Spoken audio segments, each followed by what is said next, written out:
Hello, everybody. How are you? Wow, a packed room today. Yes, ma'am. Last night, the Trump administration faced another example of judicial overreach. Using his full and proper legal authority, President Trump imposed universal tariffs and reciprocal tariffs on Liberation Day to address the extraordinary threat to our national security and economy posed by large and persistent annual U.S. goods trade deficits. The United States has run a trade deficit of goods every year since 1975. In 2024, our trade deficit in goods exceeded $1 trillion. Everybody agrees this is unacceptable. President Trump is delivering on his promise to fix this problem, and he has taken a long overdue and much needed bold stance for American workers after decades of our manufacturing base being hollowed out. The president's rationale for imposing these powerful tariffs was legally sound and grounded in common sense.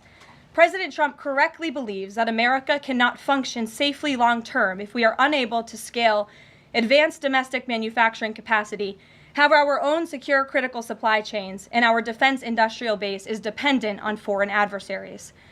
Three judges of the U.S. Court of International Trade disagreed and brazenly abused their judicial power to usurp the authority of President Trump to stop him from carrying out the mandate that the American people gave him. These judges failed to acknowledge that the President of the United States has core foreign affairs powers and authority given to him by Congress to protect the United States economy and national security. Congress had created the National Emergency Act to provide the congressional framework to strike down improper IEEPA use, and any questions over whether President Trump improperly imposed these IEEPA tariffs were already adjudicated in Congress following Liberation Day. Congress firmly rejected an effort led by Senator Rand Paul and Democrats to terminate the president's reciprocal tariffs. The courts should have no role here. There is a troubling and dangerous trend of unelected judges inserting themselves into the presidential decision-making process. America cannot function if President Trump, or any other president for that matter, has their sensitive diplomatic or trade negotiations railroaded by activist judges. President Trump is in the process of rebalancing America's trading agreements with the entire world, bringing tens of billions of dollars in tariff revenues to our country, and finally ending the United States of America from being ripped off. These judges are threatening to undermine the credibility of the United States on the world stage. The administration has already filed an emergency motion for a stay pending appeal and an immediate administrative stay to strike down this egregious decision. But ultimately, the Supreme Court must put an end to this for the sake of our Constitution and our country. With Congress returning next week, it's critical that Senate Republicans maintain the momentum and quickly pass the One Big Beautiful Bill. The One Big Beautiful Bill will truly make America safe and prosperous. The One Big Beautiful Bill includes the largest border security investment ever. That's why the law enforcement groups are lining up to encourage its swift passage. The National Fraternal Order of Police, the largest police union in the country, just endorsed key provisions of the bill. The FOP president announced their strong support, saying the One Big Beautiful Bill Act is more than legislation. It is a promise kept to the public safety officers across the country and a bold step toward an economy that respects, rewards, and uplifts the people who keep it safe. And the National Border Patrol Council, which represents nearly 20,000 Border Patrol agents, hailed the legislation as well.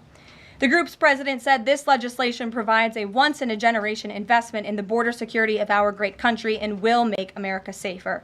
The One Big Beautiful Bill will guarantee we can permanently have the safest, strongest, and most secure immigration system in American history. I also want to take the opportunity to debunk some false claims that have been circulating in the press about this bill. The blatantly wrong claim that the One Big Beautiful Bill increases the deficit is based on the Congressional Budget Office and other scorekeepers who use shoddy assumptions and have historically been terrible at forecasting across Democrat and Republican administrations alike. For example, just before Congress enacted the original Trump tax cuts at the end of 2017, the same CBO projected that growth would average a mere 1.9% over the next 10 years.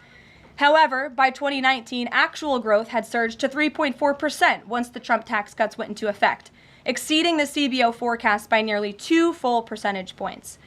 The CBO's latest forecast makes the same anemic growth assumptions as they did in 2017, missing the impact of the One Big Beautiful Bill. The CBO assumes long-term GDP growth of an anemic 1.8%, and that is absurd. The American economy is going to boom like never before after the One Big Beautiful Bill is passed.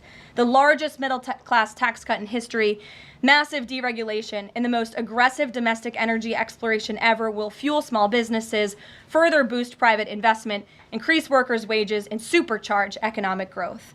The Council of Economic Advisors has factored in the effects of all these pro-growth policies and estimated in their own analysis that growth will average 3% in the long run after the One Big Beautiful Bill is passed, which is nearly double the ridiculous CBO projection. This higher growth would result in $4.1 trillion in additional revenue over the next 10 years. Between the common sense spending reforms contained in the One Big Beautiful Bill and the robust economic growth that will be generated as a result of it, there will be no increase to the deficit.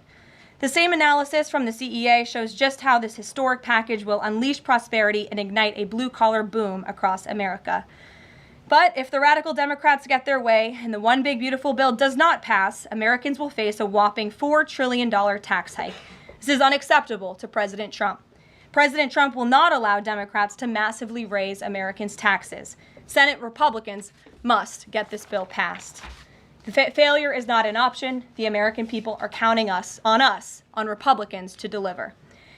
In other news, despite all the doom casting from the media, Americans are growing more and more optimistic about the economy under this president. Consumer confidence surged in May with the biggest monthly jump in 4 years, smashing expectations. According to the release from the Consumer Confidence Index, the increase in confidence was broad-based across all age groups, income groups, and political affiliations. Our country is clearly heading in the right direction under President Trump's bold leadership. For the first time in history of Rasmussen polling, a majority of Americans believe the country is on the right track. It's unsurprising because the president is fulfilling the promises he made to the American people. Here in our new media seat today, we have the editor-in-chief of The Federalist, Molly Hemingway. The Federalist is led by Molly and Sean Davis and provides fearless journalism and coverage of politics and culture to millions of readers all over the world. Thank you for being here, Molly, and why don't you please kick us off? Thank you, Caroline. Thank you. In the first Trump administration, there was an effort to stymie the agenda of Trump through the Russia collusion hoax perpetuated by many people in the media, including some people seated here, or the media outlets they represent, and other Democrats as well. The second Trump administration, to reference what you said at the beginning, seems to be subject to an effort to stymie the agenda using rogue lower court judges. You mentioned that the Supreme Court could and should do something to rein in these lower court judges. Also, Congress could do something about it, but they don't seem terribly interested in it. It also seems there's not much of an actual coordinated effort from this White House to take and tackle this effort from judges, Democrats and other people using these judges to stymie the agenda. Is there an actual effort by this White House to tackle this issue in a comprehensive way, and if so, what is it? There is an effort by this administration to tackle these rogue judges and the injunctions and the blockades that we have faced in our broken judicial system in every case. I mean, we have seen time and time again these lower district court judges ruling against this administration in the president's basic executive authority and powers. And this administration is fighting every single one of those battles in court, including already the block that came down from the Tariff court, the IEPA court last night. And as on my way out here to the briefing room, I understand that there was another district court judge right here in Washington, D.C., who ruled against the president's tariff power. And I will get to the heart of your question, and I'm glad that we are addressing this in the room today, because nationwide injunctions ordered against the first Trump administration, Trump 1.0, account for more than half of the injunctions issued in this country since 1963. And President Trump had more injunctions in one full month of office in February than Joe Biden had in 3 years. And let me roll through some of these radical injunctions to paint the picture for the American people at home. These are not just talking points. These are real judges in the court of law who are trying to block the president's power and the policies that he was elected to enact. For example, a court ordered the Trump administration to return already deported terrorist aliens back to the United States. A court has ruled the Trump administration can't even temporarily pause our refugee programs. Courts prohibited the Trump administration from eliminating federal funding for child transgender surgery and mutilation, a practice that the American people overwhelmingly reject. A court also held that the Trump administration could not ban people experiencing gender dysphoria or mental health issues from serving in the military. Ridiculous. Courts prohibited the removal of transgender women from women's prisons despite potential physical harm to real women in those prisons, biological women. A Northern District of California judge issued an absurd ruling that the president cannot fire people within the executive branch without Congress passing a bill, even though Congress has expressly authorized the president through the Office of Personnel Management to authorize reductions in force across agencies. A court also ordered the Trump administration to rehire thousands of already fired employees in several cases. A federal judge blocked the Trump administration from defunding the Department of Education, another signature campaign promise that this president has the power to implement. Courts ordered the Trump administration could not eliminate funding for illegal DEI programs, hence the word illegal. These are illegal programs to begin with, and now the courts are trying to say this president can't roll them back. And a district court judge prohibited the president from issuing any categorical funding freezes. And then another court ordered on top of that the administration makes $2 billion of payments in 36 hours. These are just a few of the ridiculous orders that we have seen from lower district court judges every day, and we hope that the Supreme Court will weigh in and rein them in. But White House advisor Stephen Miller says it's judicial tyranny. Some people are calling it a judicial coup. You're saying you're responding to each and every one of these actions, efforts by these judges to delay or thwart the implementation of the agenda. But is there going to be anything more than that, or is it just going to let this operation continue, even though it could delay everything for years until the presidency is over? The administration is operating under the directive given to from the president that we need to comply with the court's orders. He's made that very clear, but we're going to fight them in court, and we're going to win on the merits of these cases because we know we are acting within the president's legal and executive authorities. And thanks for being here. Gabe. Thank you, Caroline. Question on tariffs, but first actually some foreign policy news, some breaking news. Some local Israeli media is reporting that Prime Minister Netanyahu told hostage families that he's accepted a 60-day truce offer. So can you confirm, have Israel and Hamas agreed to a truce? I can confirm that Special Envoy Witkoff and the president submitted a ceasefire proposal to Hamas that Israel backed and supported. Israel signed off on this proposal before it was sent to Hamas. I can also confirm that those discussions are continuing, and we hope that a ceasefire in Gaza will take place so we can return all of the hostages home, and that's been a priority from this administration from the beginning. I won't comment further as we are in the midst of this right now. So to be clear, you don't know if Hamas has accepted it yet? Not to my knowledge, but certainly if that becomes the case and this ceasefire goes into effect, you'll hear it directly from myself, the president, or Special Envoy Witkoff. And, on tariffs, Kevin Hassett earlier this morning, he brushed off a legal ruling and called it a hiccup, and he said that trade deal negotiations would continue. Why would other countries continue these trade deal negotiations given the ruling? Because other countries around the world have faith in the negotiator-in-chief, President Donald J. Trump. And they also probably see how ridiculous this ruling is, and they understand that the administration is going to win, and we intend to win. We already filed an emergency appeal. We expect to fight this battle all the way to the Supreme Court. These other countries should also know, and they do know, that the president reserves other tariff authorities, Section 232, for example, to ensure that America's interests are being restored around the world. But I can confirm that our ambassador for trade, Jamison Greer, already heard from countries around the world this morning who said they intend to continue with these negotiations. Peter. Thank you, Caroline. So many of the president's plans right now are being blocked by courts. If the courts are going to be the ones who are shaping policy, does the president wish he would have just become a judge instead? I think the president would take this job over being a judge, and certainly the president is acting within his authority. He wishes judges would do the same. But so the courts are basically telling you guys they think that the White House's policies, the president's policies, are in some way against the law. So why can't President Trump ask the Republicans that control the House and the Republicans that control the Senate just to make a new law? Well, these laws have already been granted to the president by the Constitution and by laws that have been previously passed. I'll give you another example. For instance, we've been blocked in court for the revocation of visas from individuals who have the privilege of studying in the United States of America.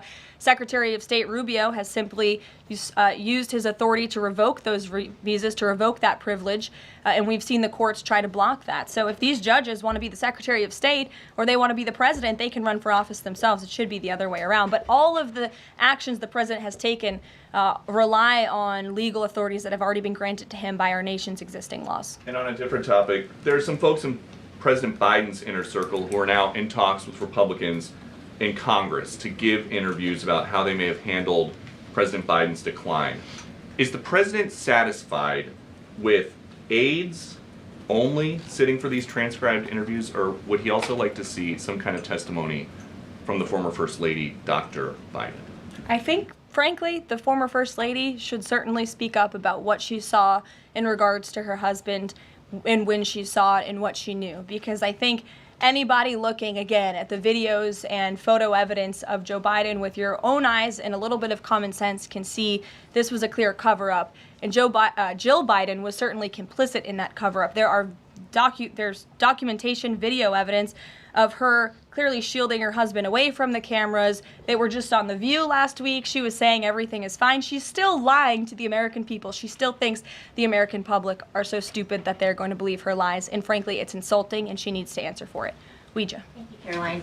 President Trump was asked what he thought about Elon Musk's claim that the big, beautiful bill increases the budget deficit and undermines the work of DOJ. And the president didn't actually comment on those remarks. He just talked about the need to support the bill. So what does the president think about what Elon Musk said?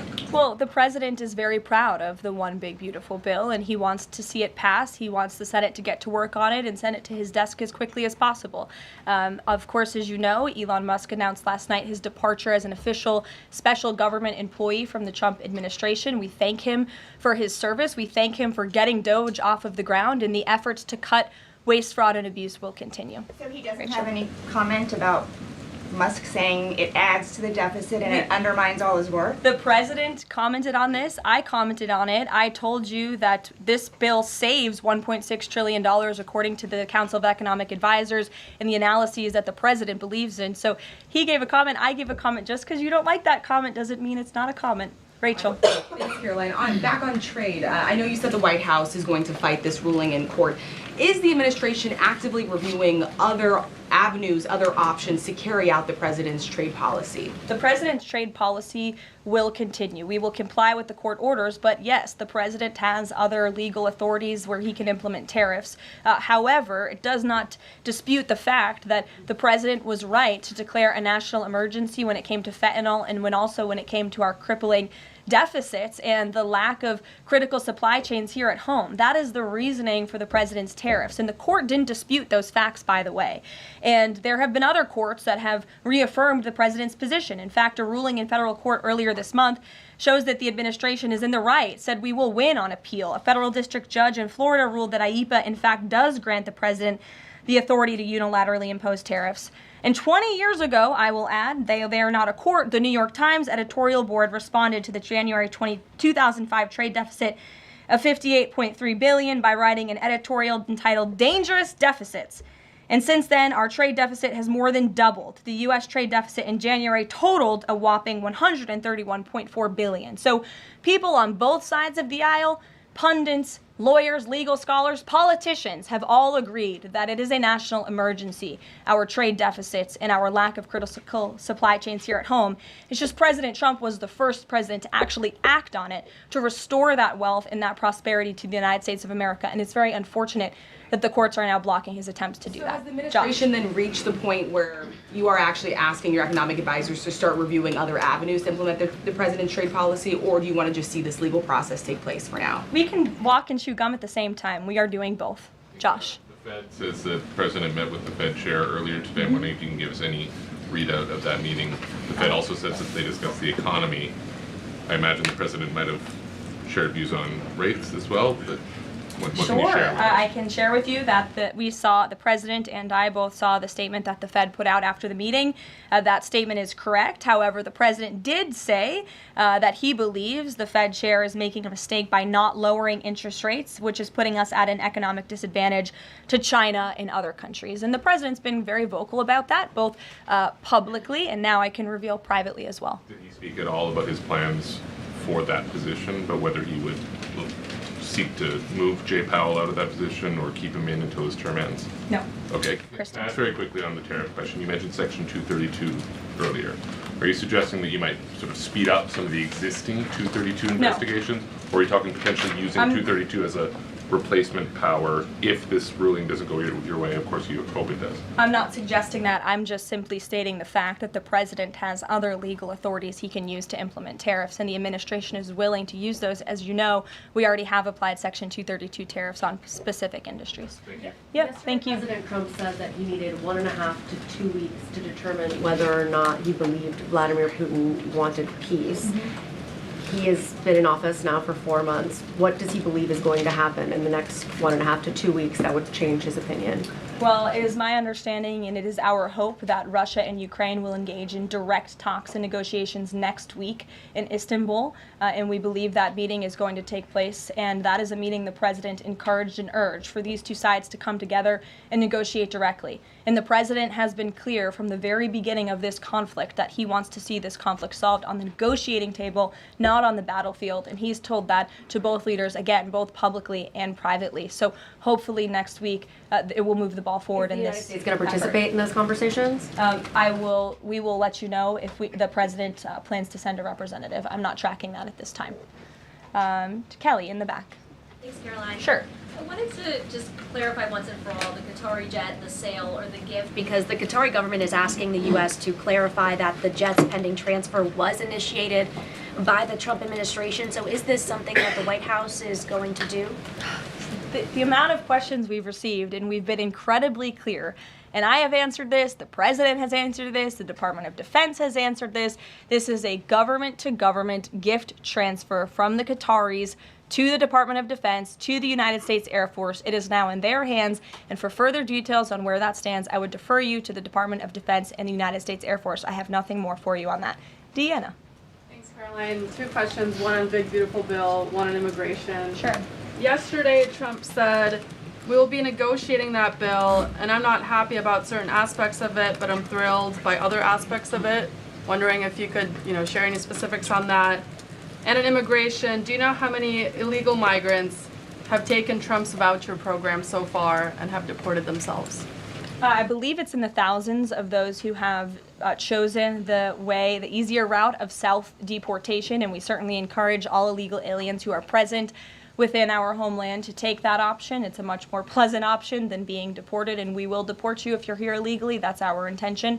As for the first question, what the president was speaking about is how this is a great bill. However, it has come as a result of a hard negotiation. It's difficult to get things done on Capitol Hill, but thanks to President Trump, this bill is moving in the right direction, and thanks to House Republicans and the leadership over there as well, who did a great job mediating both sides of the caucus to move this bill to the Senate. And now the president, again, has told his friends on the Senate side and is already engaged in those conversations to get that bill back to his desk as soon as possible. Sure.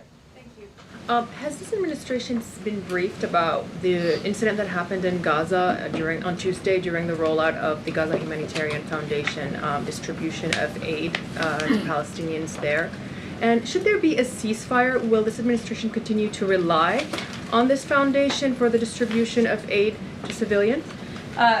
Are you referring, what incident are you referring to? On Tuesday, when the aid was rolled out to Gaza for the first time in many months, and meals and food was given to hungry people, thanks to President Trump. Yes, we were briefed on that plan. The president was the reason that aid went into Gaza, and he got the Israelis to support that plan.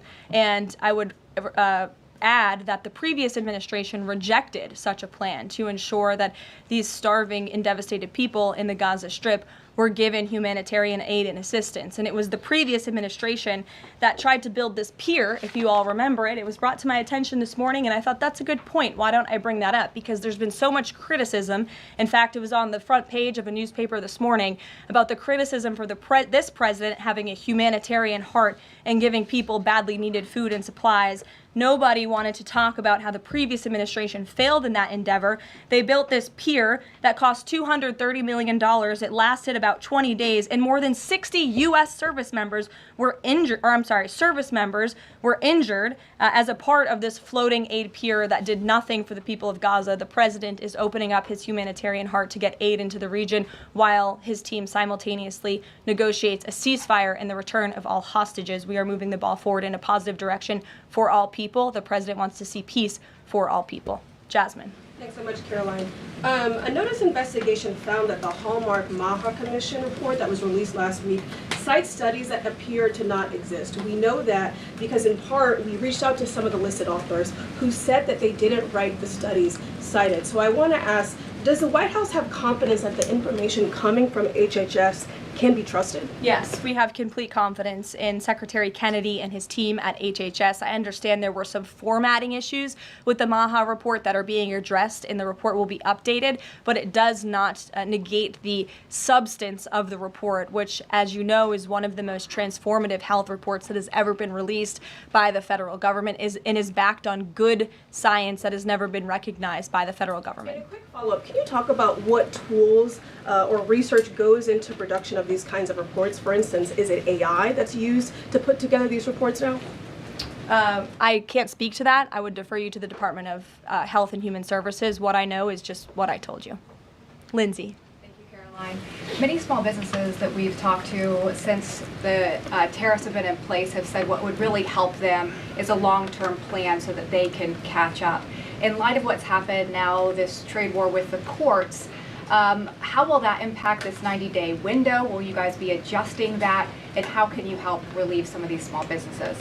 Well, I would say nobody understands the needs of business owners, and nobody has the backs of our small business community more than President Donald J. Trump. He believes, I've heard him talk about this with small business owners himself, that small businesses are truly the backbone of our American economy. And that's why the president is supporting the One Big Beautiful Bill. So for those you spoke to who are asking for a long-term plan, big tax cuts are coming their way. No tax on tips, no tax on overtime for their workers, more money in their pockets.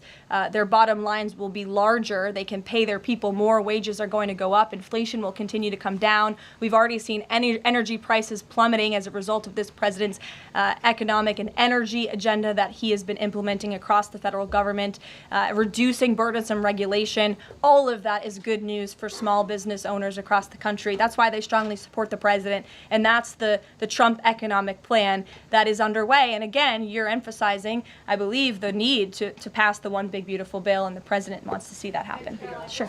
Will you still work within that 90-day window for these trade negotiations? Does that still stand? Again, as far as we're concerned, our trade agenda is moving forward, and we've already heard from countries around the world today who will continue to negotiate in good faith with the United States so we can cut good trade deals on behalf of the American people, and we fully expect to win this case in court. Sure. On Golden Dome, the president put out this number of $61 billion. How did he arrive at that? Is that the number it will cost to protect Canada, and is it negotiable, or where did it come from? I can certainly ask the president, and I can check in with our research team, and we'll get you the facts on that number. But the Golden Dome is certainly a significant investment in our nation's national security and homeland security to protect Americans, all of you in this room, from future threats. Any readout on, have the Canadians been talking in good faith about paying to be in it? I know they've expressed some interest. Well, the president has certainly expressed to the Canadians how we are essentially subsidizing their national defense. He brought it up in his meeting with their new leader here, and as you know, we'll be traveling to Canada next month for the G7, so I expect that topic of discussion to come up on that trip as well. Sure. Hi, thanks, Caroline. There was a May Day USA rally in Seattle that happened over the weekend that developed into some protests and riots.